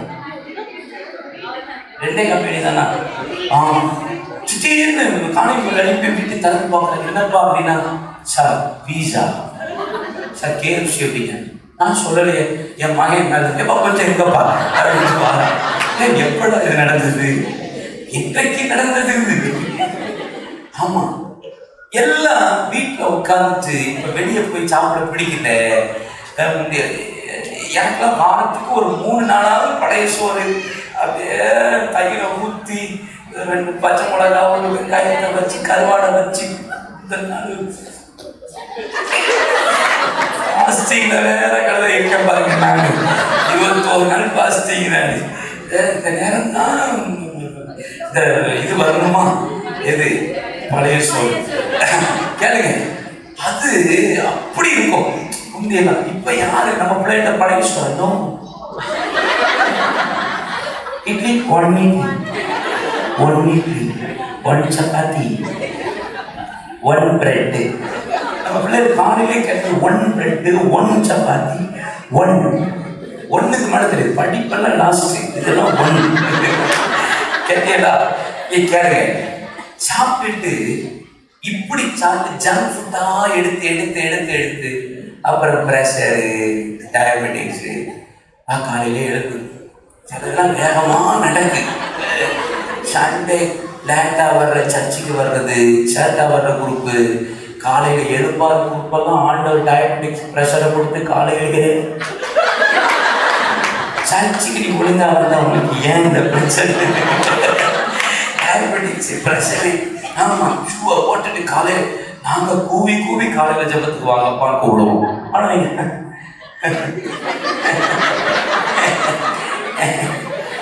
கிளாஸ் லேட்டாக தூங்கணும். நைட்டுக்குள்ள ஃபேஸ்புக் பார்த்துட்டு லேட்டாக தூங்கணும். நைட்டு ஃபுல்லாக ஃபேஸ்புக், வாட்ஸ்அப் கண்ணத்துல அப்பணும். ஒரு நாள் காலையில எழுப்பி நான் என் போன்ல பார்த்தேன். அப்ப பார்த்தா ஒரு ஒரு ஒரு ஃபேஸ்புக் எதுக்கோ ஒருத்தர் நைட்டு 2:39 கமெண்ட் கொடுத்துட்டான். டைம் தான் வந்துடுங்களா? நம்ம சும்மாவே செய்வோம். ஆதாரம் கிடைச்சிட்டுனா எப்படி வச்சு செய்வோம்னு யோசித்து பார்த்து காட்டாம நம்ம சர்ச்சில் உள்ள பையனை மெதுவா கூப்பிட்டு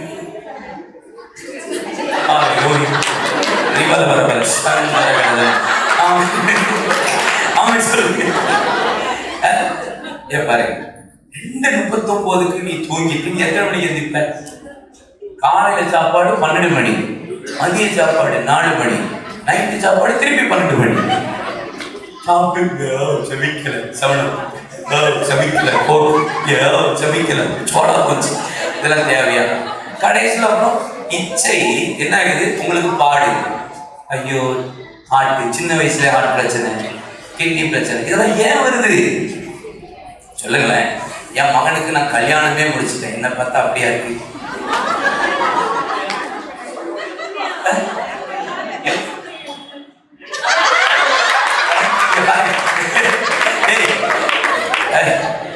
லாஸ்ட் பிப்ரவரி தான் என் மகனுக்கு கல்யாணம் முடிச்சேன், 1ஆம் தேதி. என் மகளுக்கு இந்த வருஷம் கடைசி, அடுத்த வருஷம் கடைசியில கல்யாணம் முடிச்சிட போறேன் என் மகளுக்கும்.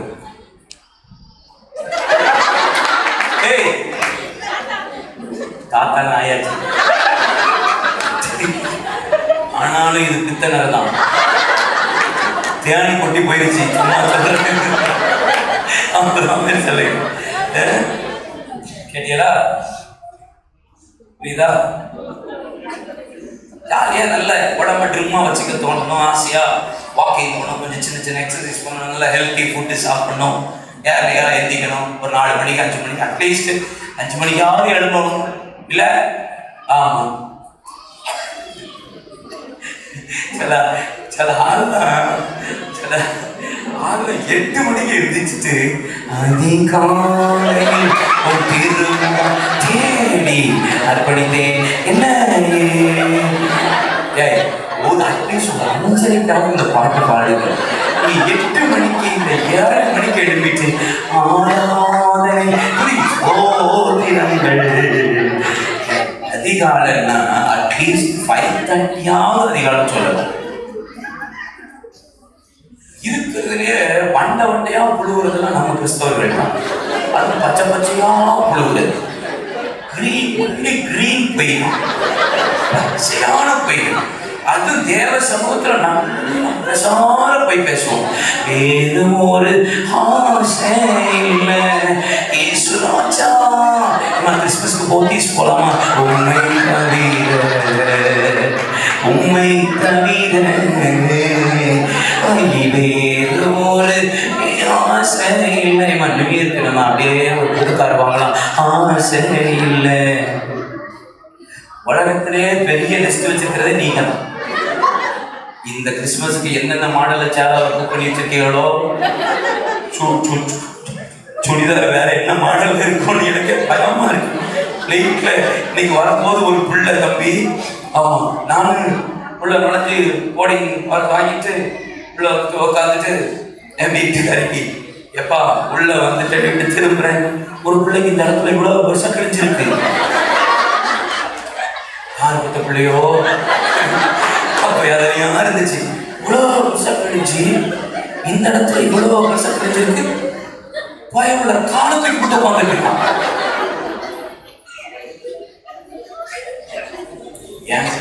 எனக்கு வெட்டிய திறந்து உள்ள இருக்க துண்டடிக்கமா மூடி துண்டு கொண்டு வரல, அதனாலதான் விட்டுட்டேன்.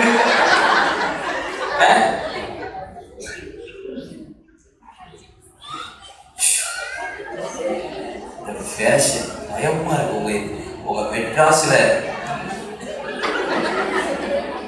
அதனாலதான் பிரசங்கம் பண்ணி அடுத்த நாள் காலையிலேயே பிரேக் பிடிச்சு ஊற போயிடு. சொல்லு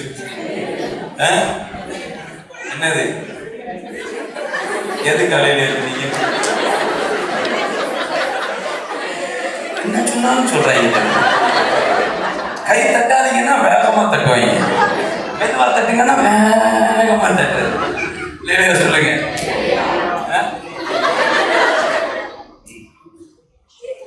நான் பிரசங்கம் பண்ணிட்டு இருந்தேன்.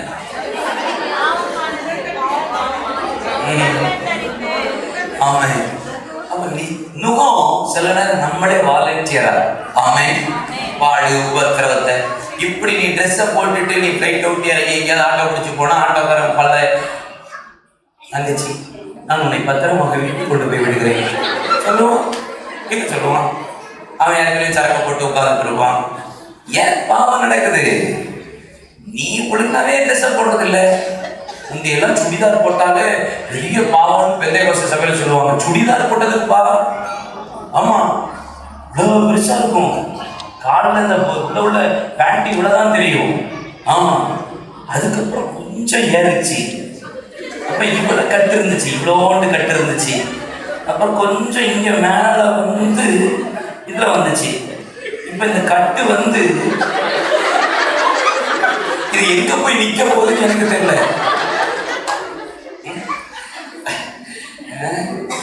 உங்க சுடிதாரும் ஆட்களும் இதுல இங்க வேற கட்ட வச்சுட்டு பைக்ல இப்படி உட்காந்துட்டு போறது. ஒழுங்கா ட்ரெஸ் போட்டு வரும். ஆமேன்னு சொல்லுங்க. நம்ம பையங்க இப்போ சேனாதிபதி ராஜா மகாராஜா மாதிரி தான் பேண்ட் எல்லாம் இப்படி ஏற்றி ஊச்சு அடிச்சுட்டு வராங்க. அது என்ன ஸ்டைலுன்னு எனக்கும் தெரிய மாட்டேங்குது. என்ன என்னது தம்பி, என்ன கடமைனே தெரியல. இப்படி இப்படி ஊச்சா அது என்னையா ஸ்டைல்? இப்படி புள்ளிங்கோ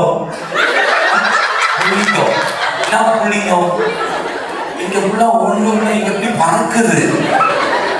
நம்ம அன்பு போலீஸ் சகோதரர்களுக்கு நன்றாக பிடித்து அடிக்கிறதுக்காக நன்றாக அவர்களுக்கு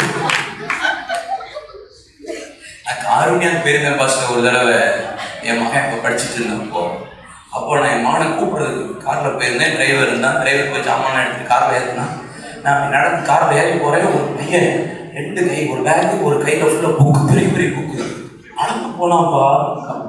இவனு காரணியாக படித்தா அந்த பையன். தம்பி பேண்ட் இங்கே இருந்துச்சு, விழப்போதுடா விழுந்திருக்கும்.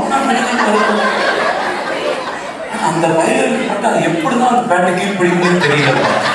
கரெக்டாக நிற்கிது. ஆனால் ஒரு இன்ச்சு கூட எனக்கு இவ்வளவு கையில் புக்கு, இங்கே ஒரு பேக் வச்சிருந்தோம். ஸ்டைலுன்ற பேர்ல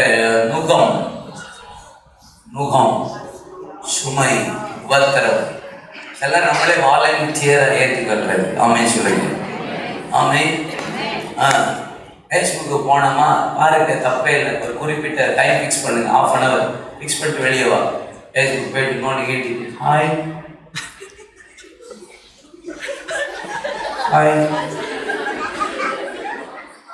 அங்க இருந்து ஒரு பொம்மை சிரிச்சுக்கிட்டு ஹாய் பேய் உள்ள போயிட்டான். லாஸ்ட்ல அது என்னது? பார்க்காத காதல். இவர்கள் அவளை பார்க்கவில்லை, இவள் அவளை பார்க்க முந்தி அண்ணனும் நோக்கினான், அவளும் நோக்கினான். இவன் ஃபேஸ்புக்லேயே நோக்குனா கடைசியில் போய் முகத்தை பார்த்தா அது வேற முகமா இருக்கு. சுய இச்சை, வாலண்டியர பாடுகள், இருக்குதுங்க. கர்த்தர் கொடுக்கறது ஒண்ணு இருக்கு, வாலண்டியரை ஏற்றுக்கொண்ட ஒண்ணு இருக்கு. இன்னொன்று பிசாசு நம்மளை உட்படுத்துகிறது இருக்கிறது. ஓகேவா? புரியுதா? இங்க பாருங்க, யாக்கோபு பதான் அராமிலிருந்து புறப்பட்டான் இருக்க. எப்படி? ஆபிரகாமை கர்த்தர் ஆசீர்வதிச்சாரா இல்லையா? ஆசீர்வதிச்சார். 12ஆம் அதிகாரத்தில் உன் தேசத்தை இனத்தையும் ஜனத்தையும் விட்டு நான் காண்பிக்கிற தேசத்துக்கு போன சொல்லும் போது சும்மா போனாரா, வெறும் கையோட போனாரா, எப்படி போனாரு? 12 சாப்பாடு போட்டி நான் முடிக்கவே மாட்டேன். ஆமென். அல்லேலூயா. சாப்பாடா சாப்பாடு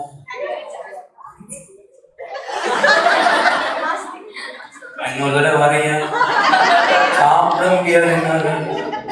இல்லைன்னா உங்க கூட உட்காந்து இடையில நேரத்தை போட்டா பார்த்தேன். இலைய கொஞ்சம் சூம் பண்ணி பார்க்க தெரியல. அவன் நீ ஆகார் பக்க சாய்ந்த ஆபிரகாம் போல இந்த இரவு உங்களை நிதானித்து பாருங்க. ஏன் இன்னும் நான் நிமிர முடியல? நீங்கள் யார் பக்கம் சாய்ந்து இருக்கிறீர்கள்? 2 சாமுவேல் 1ஆம் அதிகாரம் 6ஆம் வசனம் நானே சொல்லுகிறேன். சவுல் ஈட்டியிலே சாய்ந்திருந்தான். சவுல் ஈட்டியிலே சாய்ந்திருந்தான்.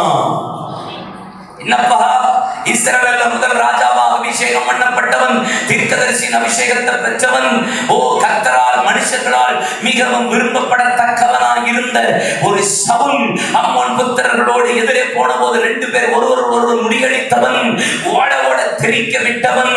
அவன் மற்றவர்கள் இவனை பார்த்து கேடு கிண்டல் பேசின போது காது கேளாதவன போல இருந்தவன். அவன் தீர்க்கதரிசியாய ஞானதரிசிக்காரனாகிய சாமுவேலை பார்க்க போன போது கையிலே காணிக்கை இல்லாதிருந்த போதும் வேலைக்காரனின் கையில் இருக்கிற காணிக்கை வாங்கி கொடுத்து போய் அவன் பிரஸ்டீஜை பார்க்காம தன்னை தாழ்த்தினவன்.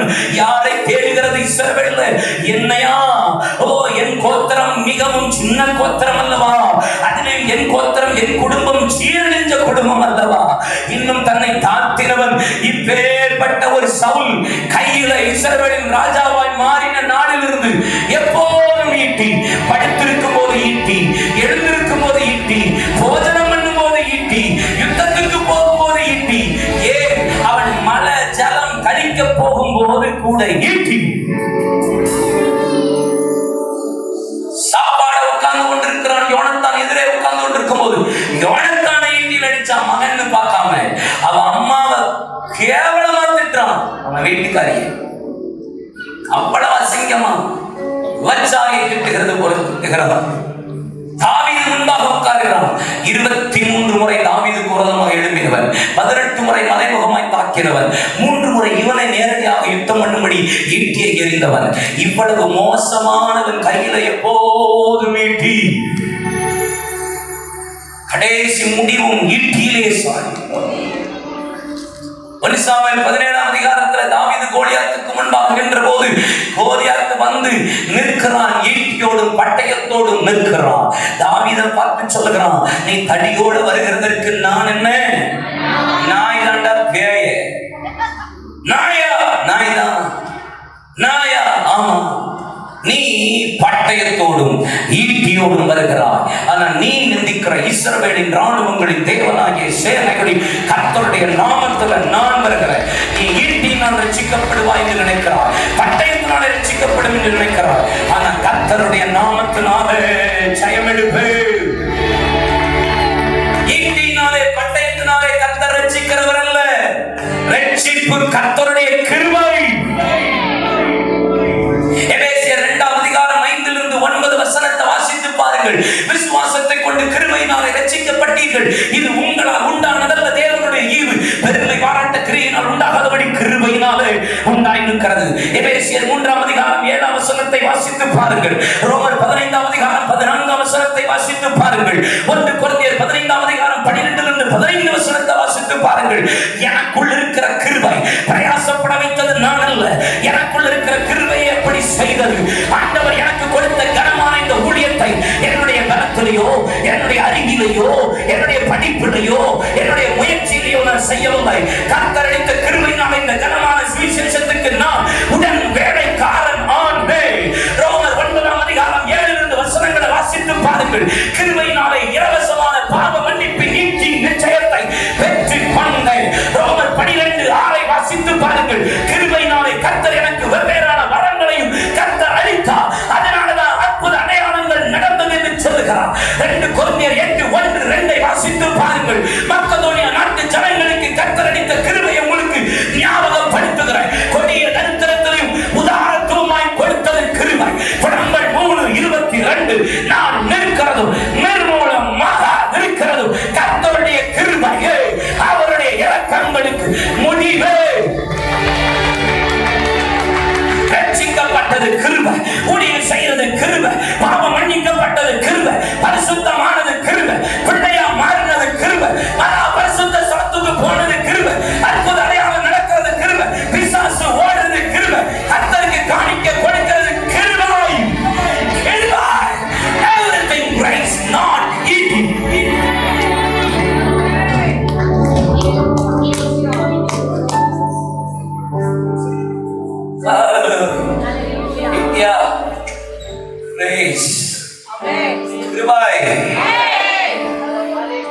கிருபை. நான் என்று சொல்ல எனக்கு ஒன்றும் இல்லை, திறமைன்னு சொல்ல என்னிடம் எதுவும் இல்லை. தகுதியில்லா என்னை உயர்த்தினது உங்க கிருபை இல்லைன்னா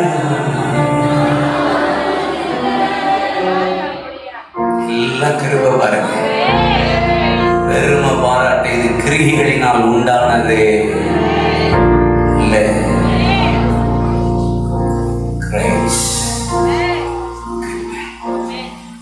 முன்னாடி பிரசங்கம் பண்றது கிருபை. பெருமை பாராட்டு எனக்கு ஒண்ணுமே இல்லை. எனக்கு படிக்க தெரியாது. காலேஜ் பதிகளை படிச்சிருக்கேன், ஞானம் கிடையாது. ஸ்டேஜில் மைக்கு பிடிக்க கூட எனக்கு அவ்வளோ பயப்படுவேன். ஒரு நாட்கள் முன்னாடி பேசவே பயன் குடல் பயந்த என்னோட மோசமான உலகத்தில் யாருக்கும் முன்னாடி பாடுறேன், சங்கம் பண்றேன். என் நிலத்தில், என் அறிவில், என் ஞானத்தில்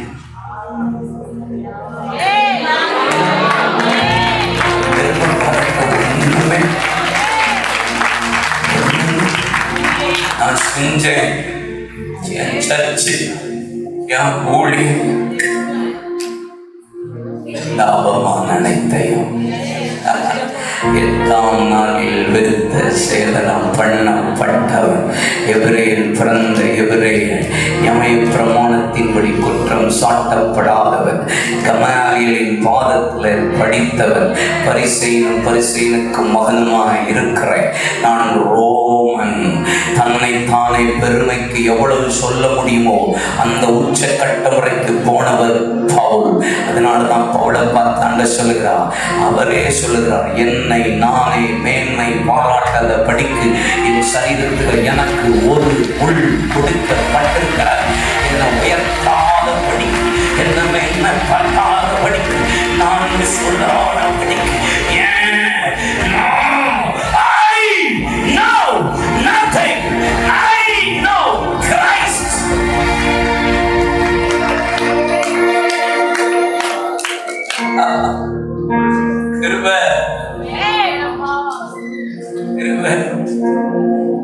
ஒன்னும் சொல்றதுக்கே கிடையாது.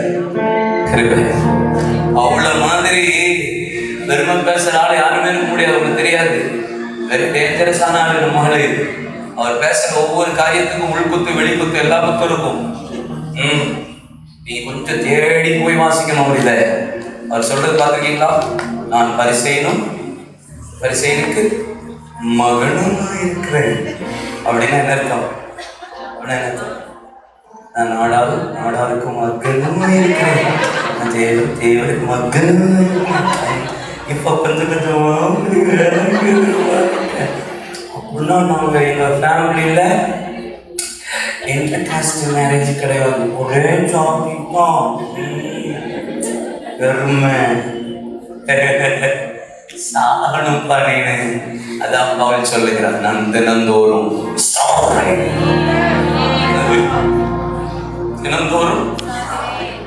பக்கத்துல திரும்பி பார்த்து இன்னைக்கு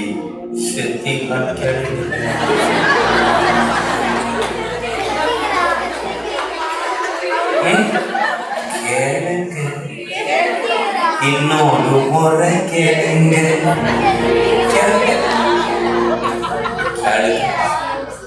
சூயெல்லாம் உன்னை யாராச்சும் சொன்னது?